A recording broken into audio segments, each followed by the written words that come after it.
we'll do the same on Twitter as well.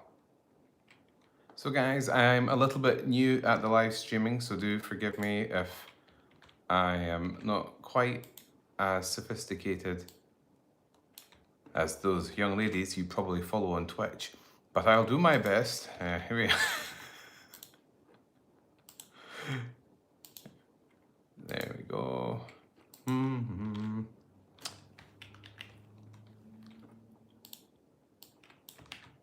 There.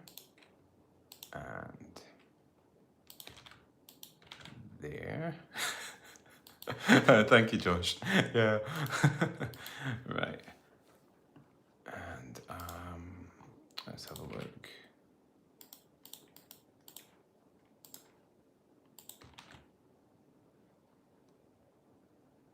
There and there.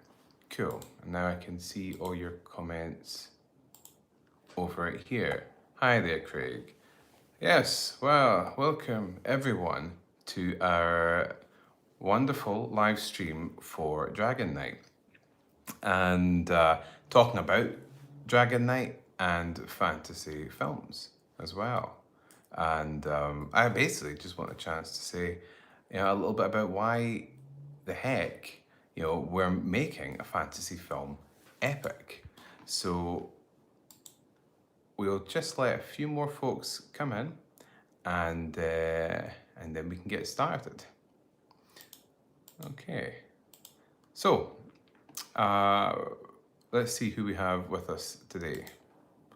Josh, Craig, if you've just joined us in the chat, then please be sure to say hello so that I can make fun of your name and you can perhaps make fun of mine. So with Dragon Night, our Hex team, the Channel Hex team, are looking to produce our very first fantasy film, a sword and sorcery film inspired by classic fantasy films from the 70s and 80s. Films like, Sword and the Sorcerer or or Conan the Barbarian. Josh says that Dragon Knight plus Parametal is a worthwhile combo. And Joshua, I agree. So we're at the moment working hard on the campaign, and we've even reached 323 subscribers, which is a miraculous thing. And if any of you guys want to check out the campaign and support us, then please check the link in the video description, which will take you straight there. And if you do pledge, then be sure to let me know in the chat so that I can thank you in person as well. Because this is a really ambitious project that we're doing. It's not often that anyone would attempt to create a fantasy world, a civilization where wars are taking place between different nations, and then we have creatures like dragons and things like that. But this is it, this film, Dragon Knight, is the first, hopefully, in a series of stories that will tell the story of this great war and of those characters who live and die during the conflict as well. So yeah, first of all, let me ask any of you guys if any of you have any questions at all for about Dragon Knight or anything interesting you'd like to say about fantasy films in general as well. What do you guys think of fantasy films? And has there been many sword and sorcery films that you guys like that have been produced recently?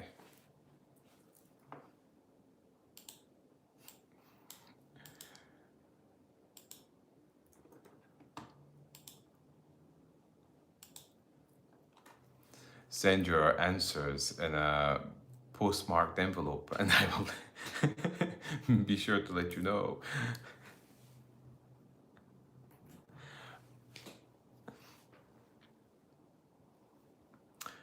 So let's talk a little bit more about Dragon Knight, and please feel free to send any comments or questions along the way. So Thank you, Josh. Joshua says that he watched the trailer and he's looking forward to it. And I like the trailer as well. Thanks, Josh. Oh, that's really awesome. It looks dope. Your comment is dope. So, the trailer, it's always a challenge, isn't it? Because you can only say so much about your film in 2 minutes. And with that trailer, we're giving a sense of the action and the dragon. But of course, for a fantasy film, it's only a small window into the larger story that we're trying to tell. So we have this menace that is haunting a civilization. And oh, thank you, Alex. Alex Dowding says he is a friend of Megan, who Megan Tremethick is one of the wonderful actresses who performs the role of Jigme, an assassin in the service of Abaddon, the villain of our film. And Megan Tremethick is a very exciting actress, and she's done a marvelous job.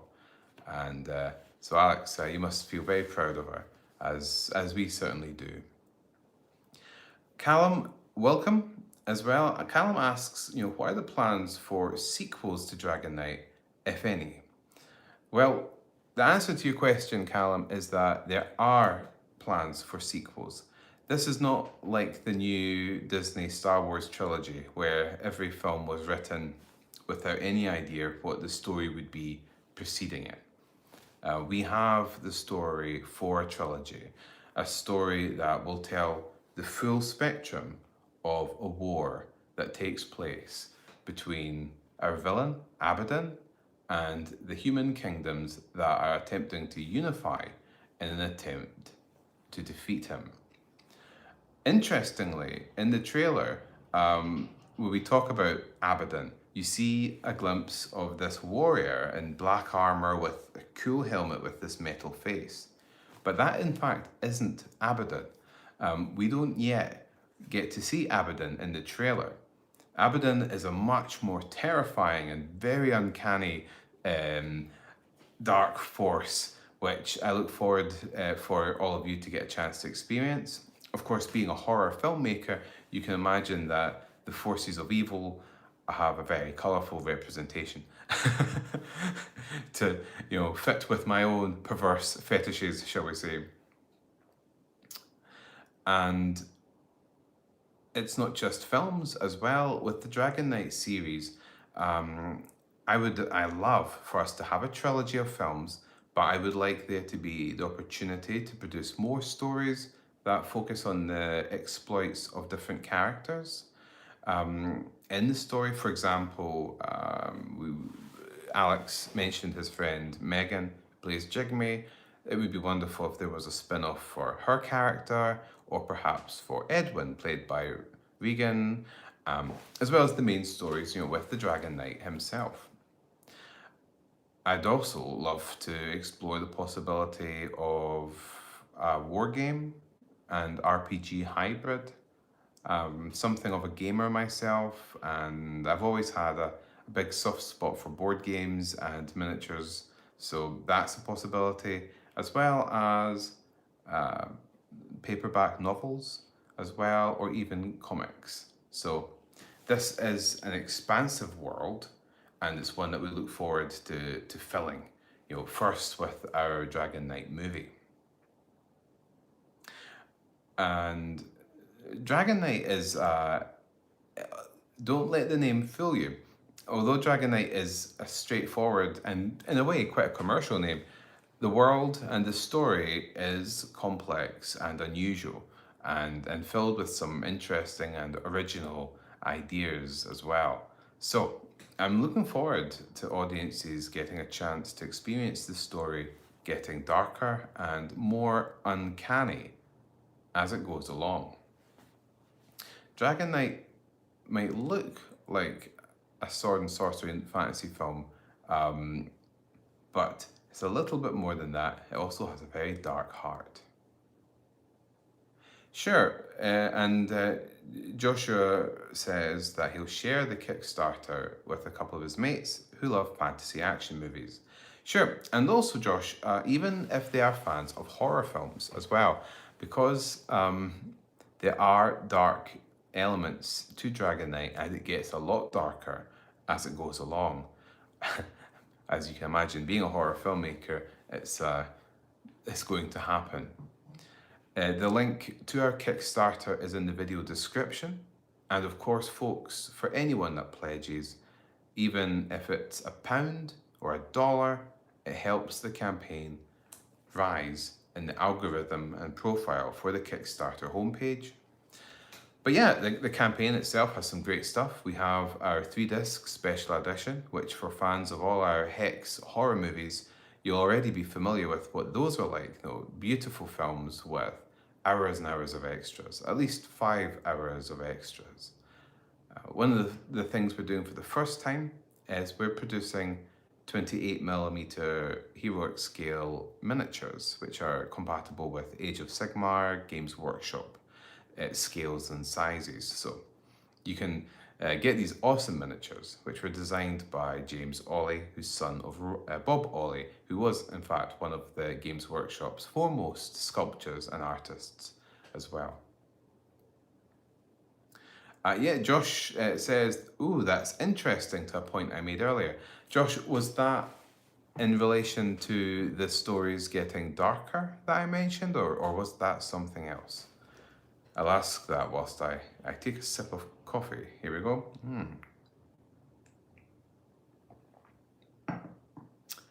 Hi, John. John says, if I wasn't very poor, I'd back the Kickstarter. It looks really cool. Hi, John, and thank you so much. And there are many ways you can support the Kickstarter, even if you're short of funds. And that is by sharing the link from the video description on your social media, Facebook, Twitter, and if you have a spare £1 or $1, then even that helps as well, because it lifts up the campaign in the search results as well. So John, plenty of ways to get involved to support the campaign. And that's what makes it so special, really, is us all working together to achieve something which you're not supposed to be able to. That is making your own fantasy epic. Not waiting for Amazon or Netflix to bring a fantasy series to you, but to have a go at doing something that is darker and stranger and more remarkable independently. It's a chance to tell stories, and the stories of characters that would never normally get told. Callum asks, is Edwin single? He's kind of cute. Well, Callum, the actor Regan Walker has to do many things to help this Kickstarter succeed. So if you just message us the hotel room number that you're staying in, I'll be sure to direct him your way. But remember, he doesn't accept travelers' checks, so. But yeah, perhaps one of the rewards we should be producing is the Edwin calendar. Mr. December could be the most exciting month of all. So Craig Seath asks, what was the biggest challenge making such an epic film during the Lurgy, which is a Scottish expression for the illness? And the biggest challenge was, in fact, dealing with the weather. We filmed Dragon Knight during the winter and the storm season, so the weather was basically apocalyptic looking, which in fact does give the film a really exciting aesthetic. However, it did make it unbelievably cold to film in, and unfortunately not all of our crew made it to the other side. In fact, in the midst of those storms, it was often sad to see the second camera assistant slipping beneath the water, never to be seen again.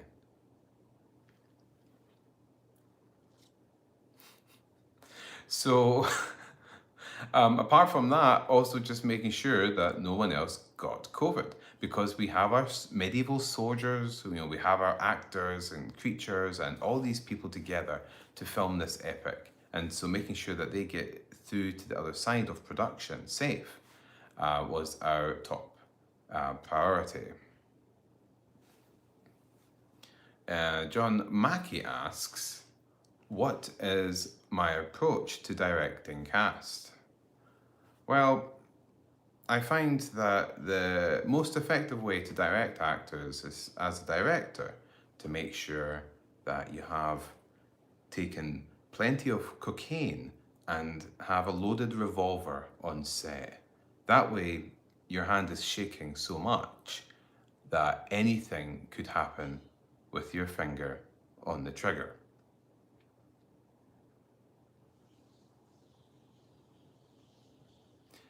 Besides that, the best way to direct and cast, well, there are challenges when you're working with this type of film, because a fantasy action film that takes place in a completely new civilization and a new continent, a whole new universe, presents additional challenges to the actor as they attempt to inhabit the character role. And as a director, it's important that you are so fully immersed in that world that you can help them collaboratively so that we can actually create performances that feel emotionally and spiritually authentic to the actors performing them. Now, the stresses against that are always related to time and often the weather and the elements. So it's unfortunate sometimes that some actors might not get just as much direction in that respect if they're seen as shorter than for our leads. And for our actors, for Ryan Livingston, Regan Walker, and Megan Tremethick, who play our three leads, they each developed their own characters and ideas that I could work with them collaboratively on, whilst I would tell them the core essential principles of what I felt gives their characters their unique elements, their souls. So I guess, John, the short answer to your question is my approach to directing cast is to work collaboratively with them. That's, and Joshua remarks whether that is Stanley Kubrick style, with the cocaine and the revolver. Yes, probably. John Amas asks, can you tell more about how the Owlman and the Ravens will be involved? So recently we disclosed in an update to our backers in the campaign that the Owlman and the Raven Warriors will become part of this universe. So we have Abaddon, who is our first main villain. But of course, no dark god rules the universe alone. And during the course of our stories, the pantheon of nightmarish entities that haunt and seek to bring havoc and dismay to this world will reveal themselves. And one of those will be the Owlman.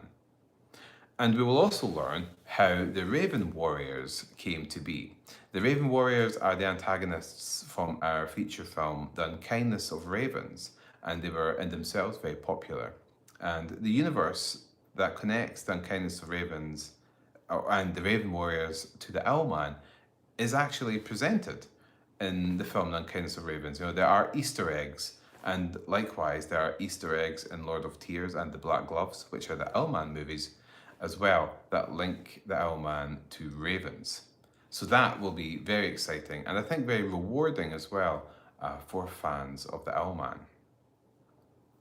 So this universe that we're creating with this very dark and increasingly dark and horror themed sword and sorcery films will tie in all the backstories and origin stories of the Owlman, the Raven Warriors, or the Servants of Annihilation, as they are known in the stories that have been written about those characters, as well as introducing us to new characters like Abaddon and our heroes. I would just like to thank our visitors that we have at the moment, and I would just like to say as well that our Kickstarter link is in the video description. So if you would like to support us by ordering a copy of Dragon Knight, or any of our cool A Past movies, or any of the miniatures we've made of the characters in Dragon Knight, or even an Owlman plush, then please click the video description Kickstarter link and pledge straight away. So please feel free to ask any more questions, folks. And in the meantime, let me tell you something about the inspiration for the Owlman, inspiration for Dragon Knight. I have long been a fan of fantasy fiction, partly from books such as Lord of the Rings, as you could expect, and I'd say I've taken some inspiration from Game of Thrones, but I'm not someone that read the Game of Thrones books, and it doesn't form a massive part of the intellectual core of Dragon Knight, but it did inspire in terms of the viciousness and in its attempts to reflect real life history and conspiracy and betrayal. Something that perhaps the last 2 or 3 seasons of Game of Thrones, the TV series, didn't do, but something that I'm sure the books will continue to do. Also, I'm a big fan of Robert E. Howard's Conan the Barbarian, which gets mentioned perhaps a few too many times in the Kickstarter pitch video, and also films such as Sword and the Sorcerer, which had Richard Moll starring as the demon in that, who is someone I worked with on the film Kids vs. Monsters back when I was a freelance producer. Callum has a question, and he asks, what were some of the influences on the style of the universe? I noticed the black armor boys look quite human in design. Was there a specific time period and that I had in mind? I tell you, one of the funnest things when you are putting together a project like Dragon Knight is developing the costumes and the visual aesthetics that will bring your world to life. So when it comes to the black armor and the bad guys, there are a range of influences. Firstly, there are 2 types of bad guy. There is the dudes, shall we say, with the face armor, and the big guys. The big guys.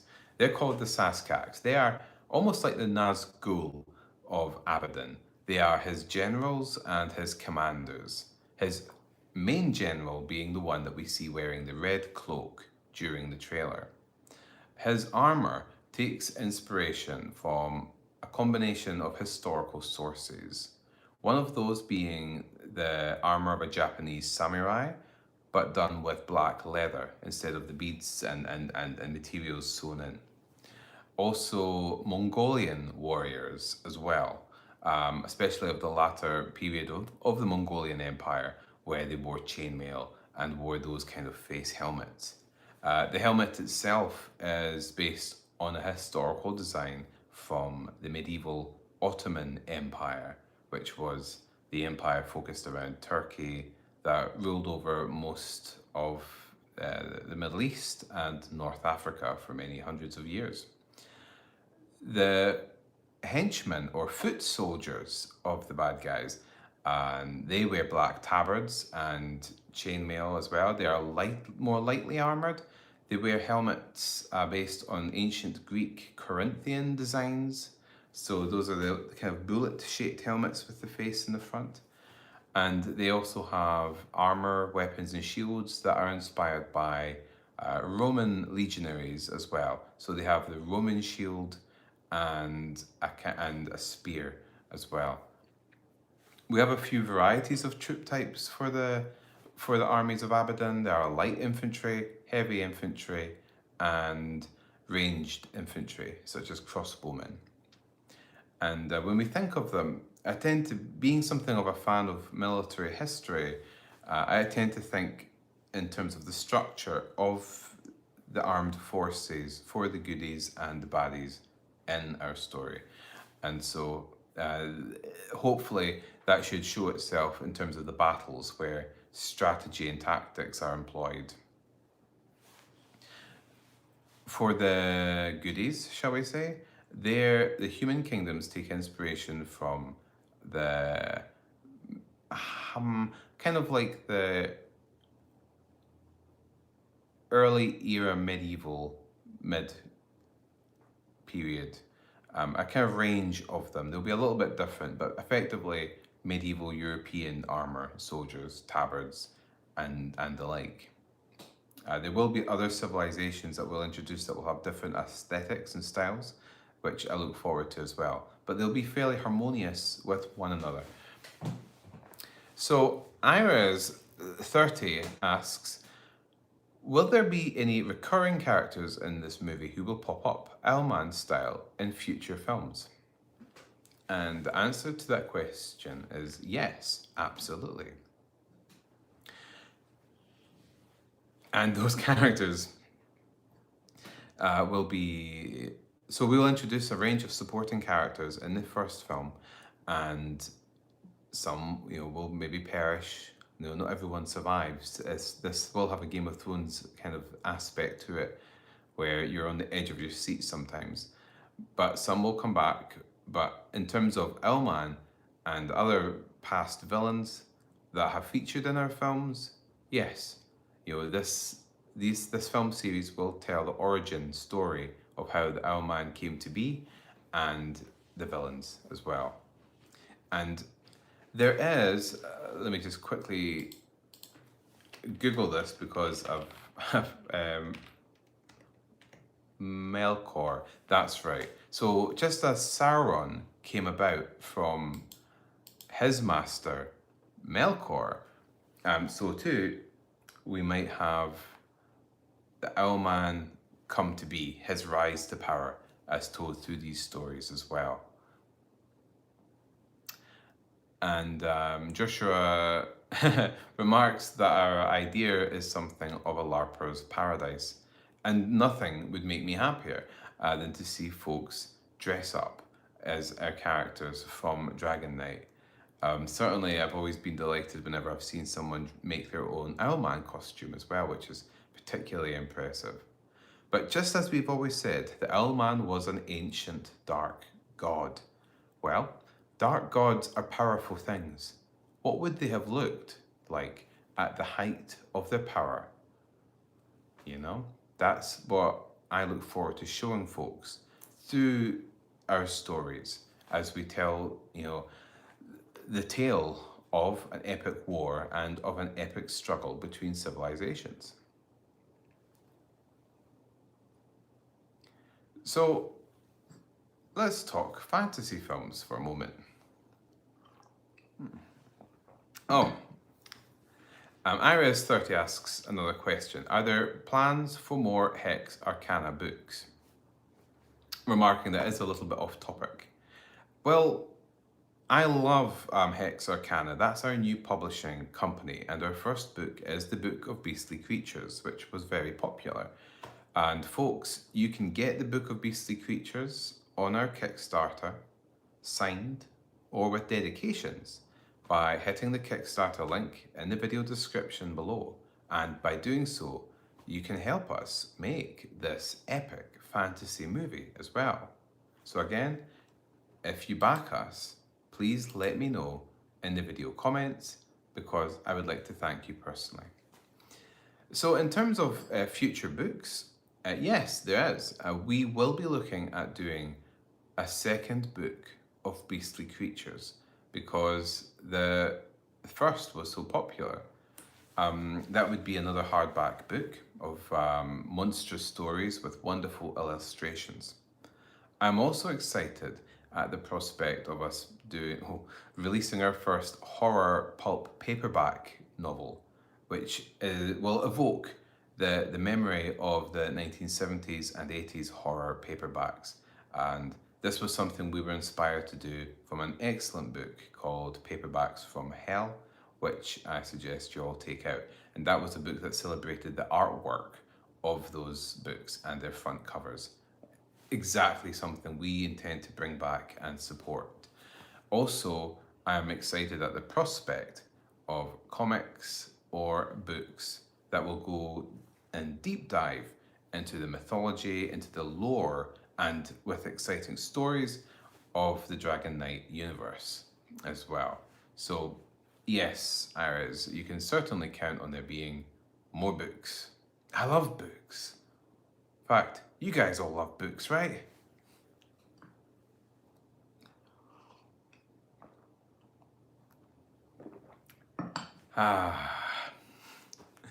So I will return to my topic about fantasy films.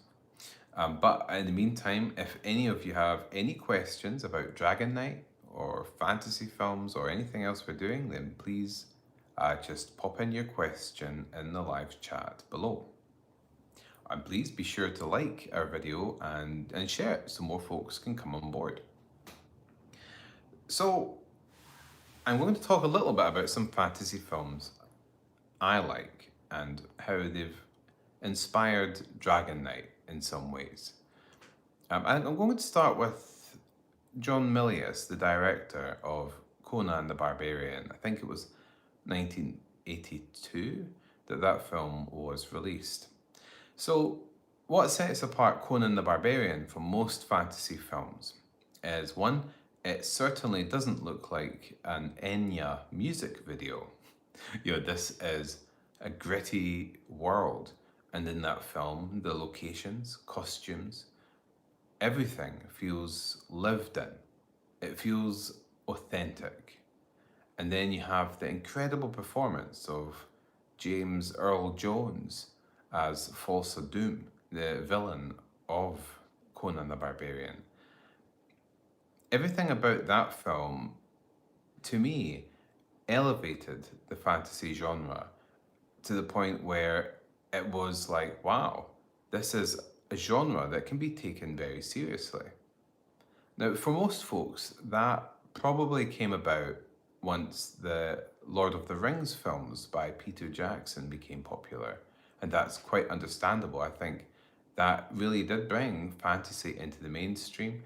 And followed by the TV series Game of Thrones, it managed to bring adult and sexually adult and violent, super violent perspectives of fantasy into the mainstream as well.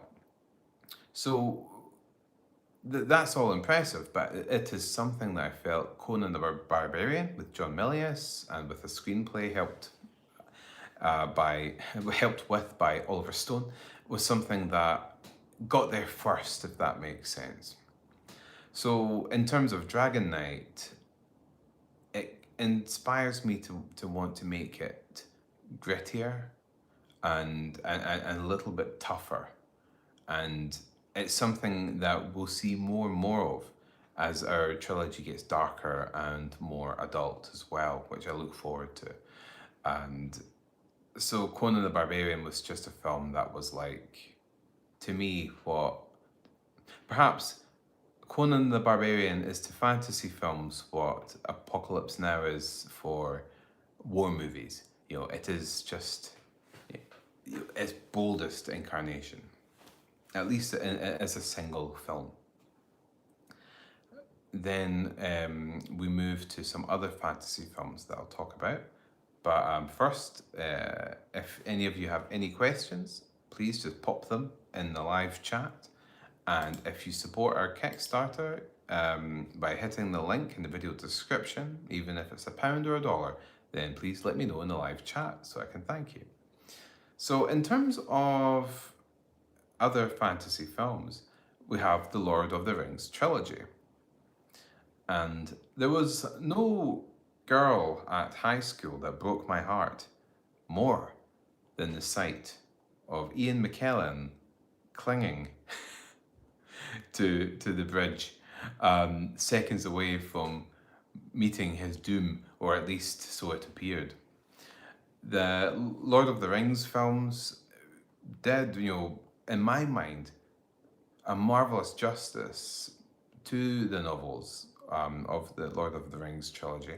Of course, they're not perfect adaptations in terms of the including all the characters and the chronologies of events and everything like that. But I felt they were very much in the spirit of the books. You can let me know in the chat if you agree with that or if you think I've got that wrong. But from the Lord of the Rings film trilogy, it did excite me and it made me feel that a trilogy is the perfect length to tell one big story arc, such as, for example, the story of a war. So the first Dragon Knight trilogy will focus on the war of the human kingdoms of the land of Aganos versus Abaddon, this ancient and terrifying force that has brought about a wave of dark armored warriors. This is a battle to the death, it's a battle and a war of extinction, and is filled with conspiracies, murders, double dealings, and betrayal. Of course, it's also full of hope. And I felt Lord of the Rings did a good job of doing that.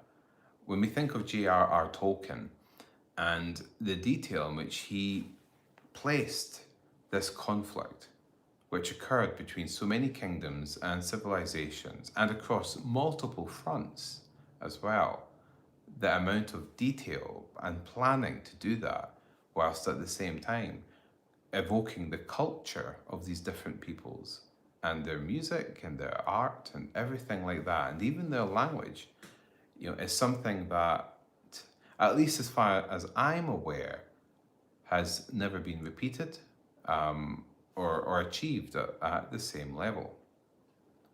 If I'm wrong about that, be sure to let me know in the live chat. For me, though, those films which managed to condense that, of course we should all read the book because that is to experience the world that Tolkien created, but in an imperfect way, the films do give us a roller coaster ride through the main story, and it did let me see how we could do something like that as well with Dragon Knight, that we could tell a big story within a trilogy structure. So that's Lord of Tears. Now, just before I get to Game of Thrones and have a little chat about that, let's see, do we have any questions at all? Whilst I take a moment to sip my coffee. Just have,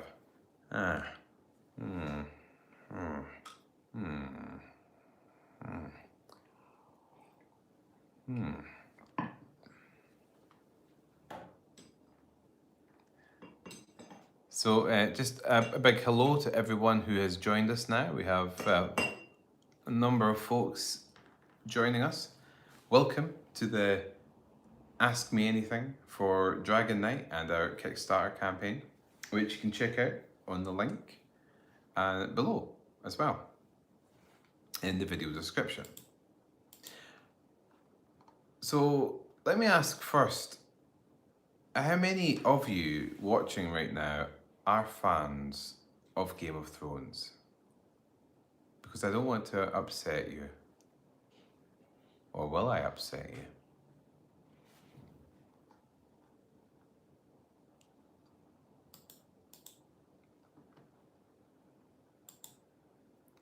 So, I've just got a lovely comment.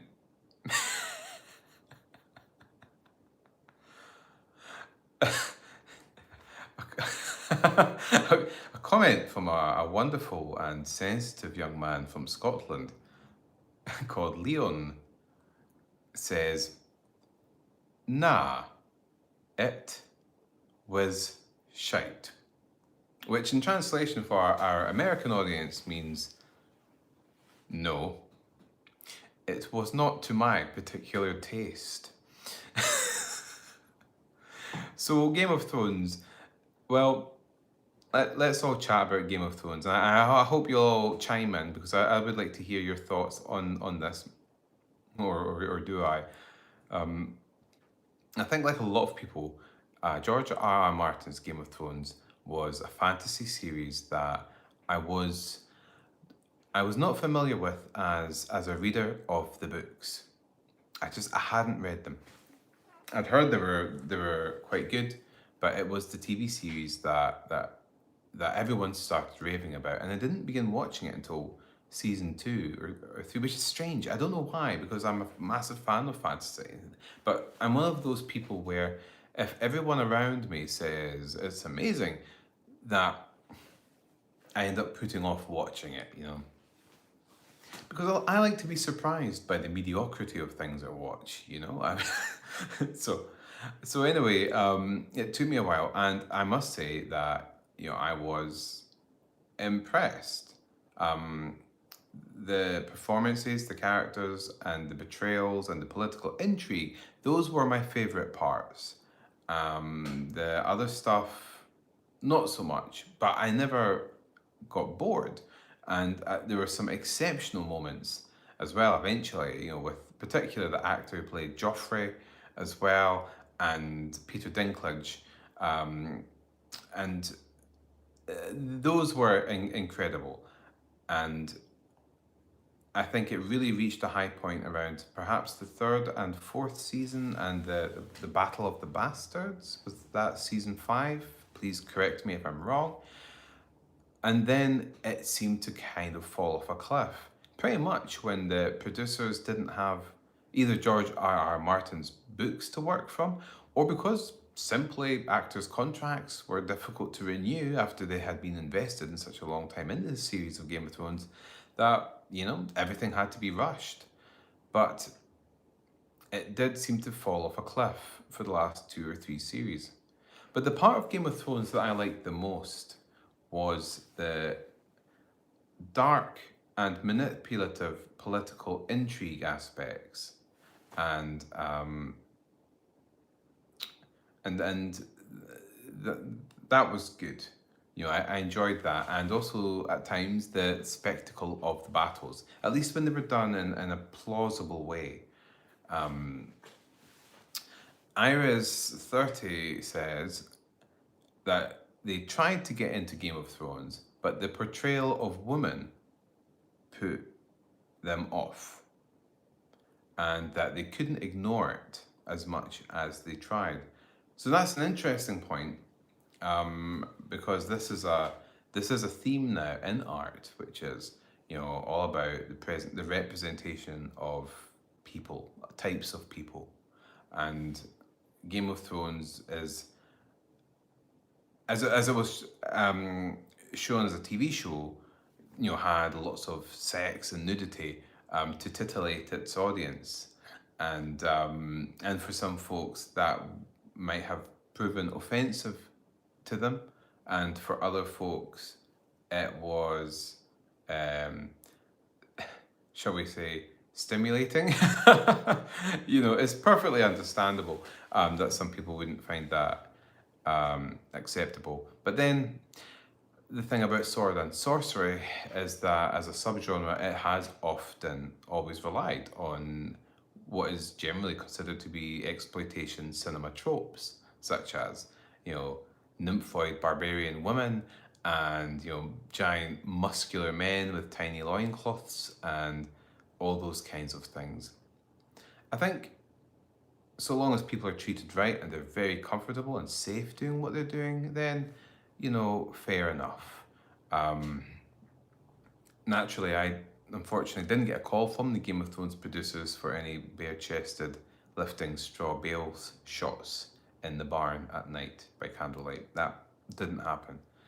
So, in Dragon Knight, we think we thought carefully about this, and Megan Tremethick presented a character with almost slightly androgynous aspects that we felt she gave a very nuanced performance that didn't fall into the tropes that one might expect for a female character made just for the male audience's titillation or anything like that. And that's important as well. But Ryan Livingston, he was made for the titillation of female audiences, so we're quite shameless in that respect. He'll probably have a few bare-chested shots in the sequels, washing himself by the lake, you know. Aaron Hook has an important question, or comment, should I say. Aaron Hook says, I agree about the decline of Game of Thrones. The showrunners started to give up around season 5, and they did a kamikaze nosedive with season 8. Well, folks, cover your ears for a second if you have, if you haven't watched the last season of Game of Thrones yet. Now, with Game of Thrones, I had always assumed that the character of Daenerys would become insane like her father and would do something horrific at the end. And I actually think that is signposted and foreshadowed in, from the beginning. However, because the showrunners, as Aaron says, had to either they stopped caring or they rushed everything, then the period of time in which she should be shown to become more and more unpredictable was rushed. And it was done very arbitrarily, which is to say it just happened, and for most audiences seemed out of character. But, there were signposts. They still didn't handle it well. It was still a mess. And George R.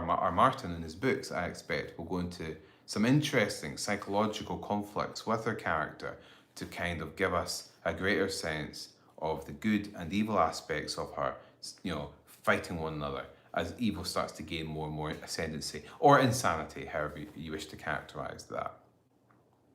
One amusing thing has to be the number of fans, especially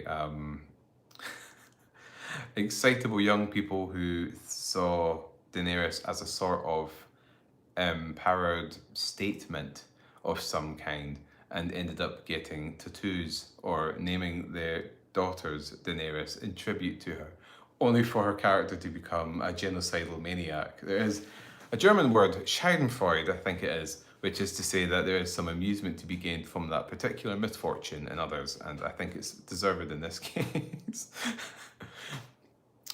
If you think that makes me an asshole, be sure to let me know in the live chat, but not before clicking our link to the Kickstarter for Dragonite in the video description and hopefully pledging something to give us a little hand. Craig Seath remarks that the character Jigme is such a strong female character and that she scares the shit out of Craig. And Craig has some knowledge of that because he did some work with us during Dragon Night and had the chance to see her in costume and how Jigme behaved if her latte was served cold. The amount of men that died. I'm only joking. No, that was never the case.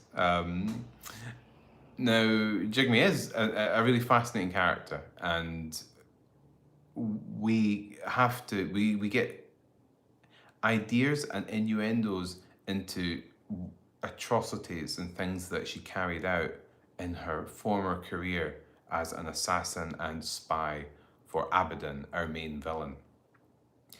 And this is something she has to work through as she tries to redeem herself and gain redemption through the process of the story for Dragon Night. Each of our three characters have their own arcs. In fact, not even just them, but even our supporting characters have arcs. When we're developing the script and the treatment for Dragon Night and for the trilogy and the greater story of this war, we want people to all have intertwined stories where they are trying to reach a place that is different from where they started in emotional and spiritual terms. If there is a coward, perhaps they will become a hero, or perhaps they won't and they'll collapse even further into despair. As we watch Dragon Night, it might feel a little bit like a disaster movie in terms of who lives and who dies. who can change in the face of horror, and then who gives in to fear, you know? If someone has walked the path of evil before, will they stick to the path of good that they hope to follow, or can they be tempted back? Or will a hero collapse into villainy? They are all interesting ethical aspects and character traits that can be explored in a story that takes place in an epic war. So folks, let's see. We now have more guests. Welcome to the Ask Me Anything for Dragon Knight, our first horror fantasy film in a series that hopes to bring to life the continent of Aganos and a titanic war between civilizations. If you have any questions, then please feel free to ask whilst I take a sip from this coffee.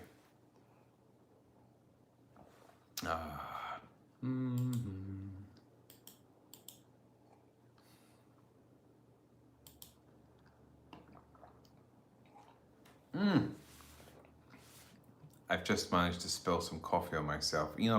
I've been doing that all day for the last 2 days, and it's just another sign of our troubled times. So, one of the retro aspects of Dragon Knight, because we don't just draw from like modern influences or literature, but from a subgenre of film known as sword and sorcery. Conan the Barbarian could be an example of that, the John Milius film, but there is also another classic sword and sorcery film, and that is called Sword and the Sorcerer. I just need to check the IMDb for this one. Directed by Albert Pian. This is an international co-production. It was made back in, 1982 as well. And it's brilliant. Brilliant, quintessential, violent, ridiculous fantasy adventure film with villains, demons, and very much in the spirit, I think, of what it must have conjured the imagination whilst playing Dungeons and Dragons in 1982 or 1980, and is a great film. These films themselves, like Beastmaster being another example, all took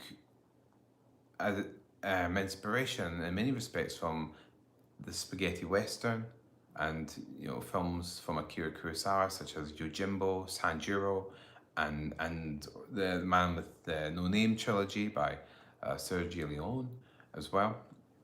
And that is an aspect as well that features in Dragon Knight.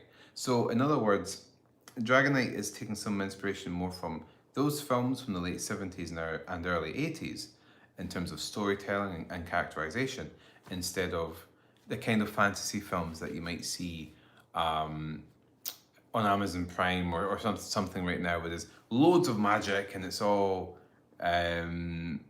very, I guess, geeky. Not to say there's anything wrong with geeky, but it's just like, it's just not like that in tone,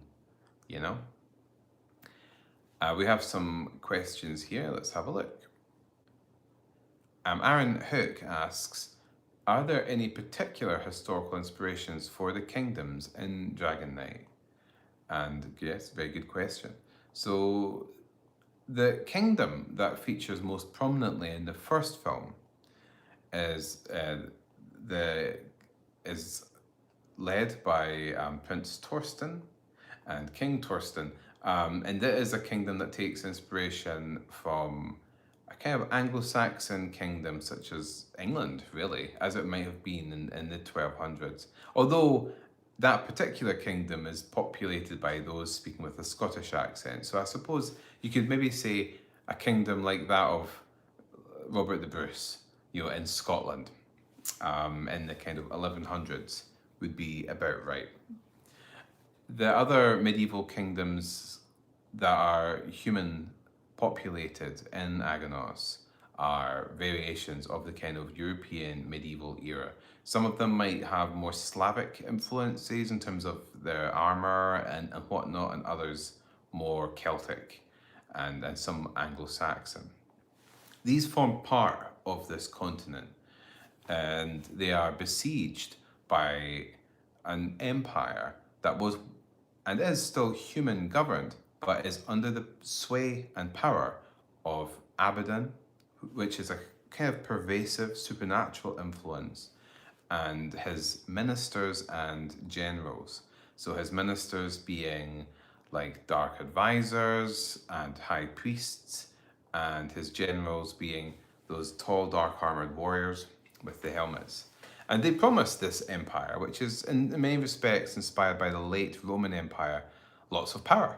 You know, they will help make their armies invincible. And so this civilization has now come to dominate the continent, and the other human kingdoms are effectively subjugated or puppet controlled by this empire, which itself is populated by humans but dominated and led by these stranger Abaddon servants.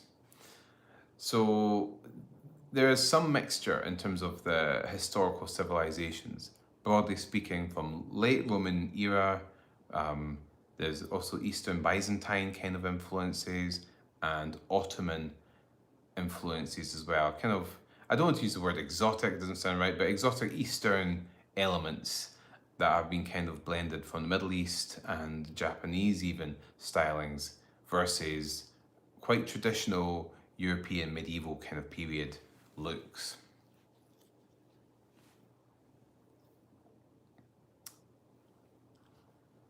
And Iris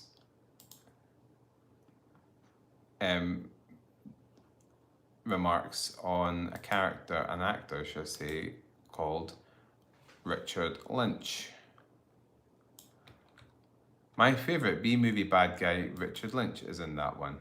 And I'm saying, I don't need to assume that, is referring to Sword and the Sorcerer. Richard Lynch is a great character actor and plays the villain in Sword and the Sorcerer. And yes, he is fantastic.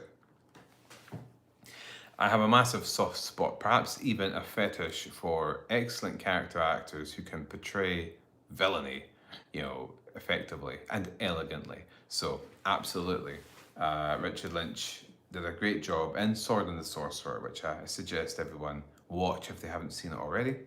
Although it can be a tricky one to actually see. I think it's available on Blu-ray, but I'm not sure. A film that will be available on Blu-ray is Dragon Knight. It's already available to pre-order, and there's a nice segue. And you can do so by hitting the link to our Kickstarter in the video description below. And by doing so, you will actually be helping us to make this epic fantasy film. So, if you do so, let me know, and I'll give you personal thanks. Because this is a challenge, folks. When you try to set out a story with warring civilizations in a completely different universe, and you're doing it without the studios, instead, you're doing it with the support of our community at Channel Hex and of all your friends, artists, and everyone. And we are all one big family. So, if you get a chance, please check out the Kickstarter campaign, and even pledging £1 or $1 will support and help us rise that campaign in the algorithm and the search profiles for Kickstarter. And of course, sharing our campaign on Twitter and Facebook is of immense help. A campaign like this for such an ambitious film and a series, it doesn't happen just because of one or two big steps. It happens because of hundreds and even thousands of little steps. So, if you can make a little step that brings our campaign towards success, then I would be very grateful. Emperor James says, without studios, you'll have more freedom to share your vision. And That's a really interesting point, James, and I'll ask you to elaborate on that because I'd like to hear more about what you have to say in respects to that.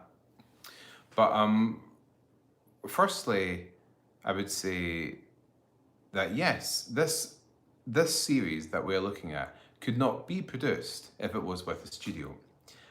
Hex Studios and Channel Hex, is a completely independent film studio. We are, you know, it.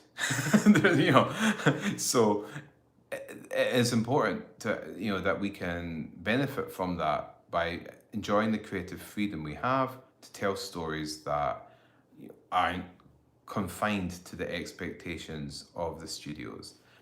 A commercial studio would, if we're talking at the moment, the main commercial studios, then we're talking Amazon and Netflix. You know, they are the biggest, and Disney, they are the biggest financiers of studio-made entertainment. And those, you know, I used to work as a producer, freelance, you know, in that realm before setting up Hex so that we could do things our way. And yeah, I can imagine right now that producing a fantasy film with Disney would be very much based entirely on producing a project that ticked all the boxes of whatever algorithms would see it talked about most on the internet. It would be, it always tends to be very shallow and short term based. Emperor James elaborates further by saying, big studios tend to restrict films because of focus groups. Small studios such as yours are more involved in story and care more about the project you produce. And yes, thanks, James. Yeah, you're right. That's exactly right. Yeah, yeah, and that's why we have to stick to our guns and never allow yourselves to get corrupted by a desire to fulfill mainstream audience expectations because you don't have the budget to do that and you probably have too much soul to do that as well. So yeah, quite right, Emperor James. Julian Carrington says, who's your artist for your posters? Got to say, they've been impressive. They add to the value of your film by actually making me want to watch them.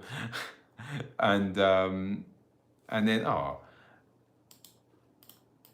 that is very, very, very cool. Right? Yeah, the poster for Dragon Knight is awesome.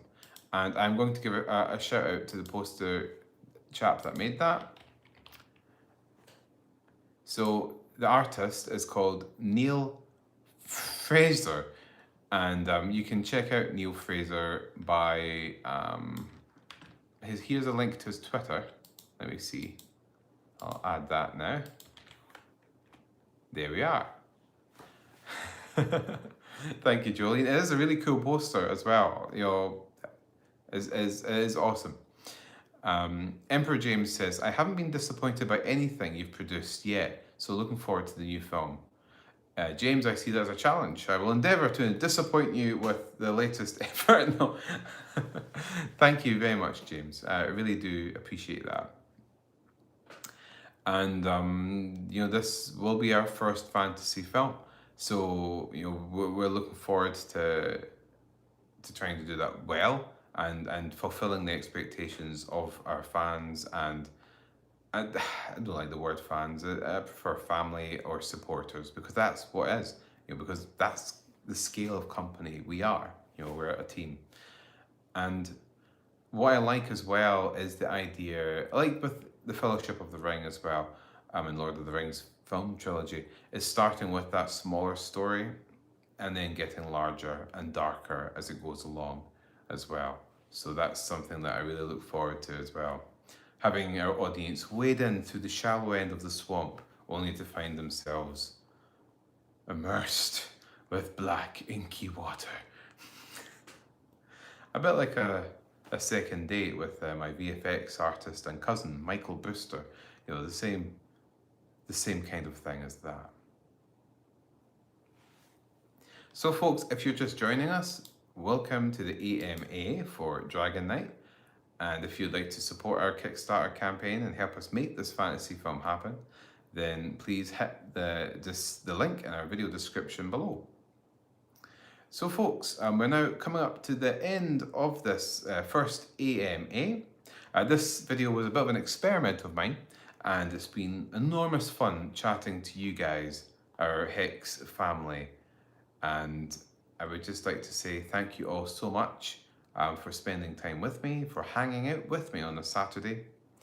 And that I will be producing more of these videos as well. So if you did have questions and you wanted to ask them, fear not, you will have the opportunity to do so very soon. Thank you so much for watching, everybody, and I shall now bid you adieu.